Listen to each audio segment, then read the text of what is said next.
Tunisian citizens have vented their frustration over the prevailing economic hardship they are faced with amid high inflation and skyrocketing prices of food commodities. The North African nation has recorded its highest inflation rate in more than 3 decades, leaving consumers struggling to meet up their needs.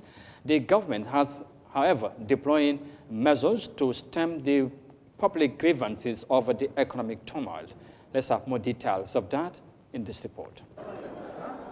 Tunisian consumers are concerned about continued price increases. Residents say inflation is changing consumer behavior as many people can no longer afford to buy many food products. The prices are like fire. They are burning the purchasing power of consumers.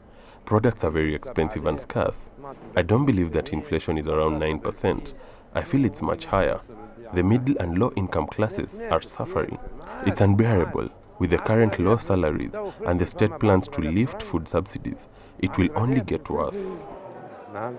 Tunisian consumers are suffering from low purchasing power amid a sharp rise in the cost of living. The country's trade minister has assured of gradual lifting of subsidies, which is one of the main reforms discussed with the IMF during recent talks with the government. Officials say they will put in place a new system to cushion the needy. We will not remove the subsidy of consumer products. The subsidy will be directed to those who need it.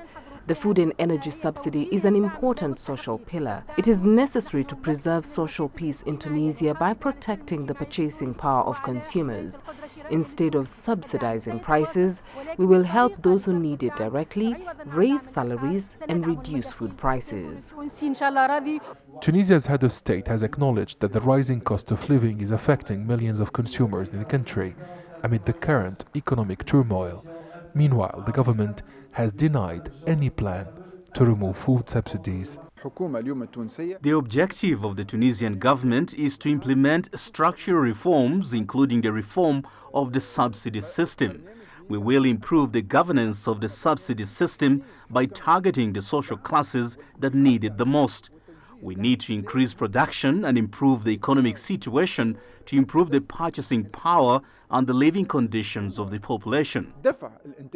Officials in the trade and agriculture departments have blamed the shortage of some food products and the unprecedented inflation as being behind the higher production cost, a decline in supply, as well as rising prices on the international market due to the Russia-Ukraine conflict. Authorities in Tunisia say that the agreement with the IMF will pave the way for the economic and financial rescue of the North African state. However, economic observers warn that the deal will have a negative impact on subsidies and the purchasing power of millions of consumers.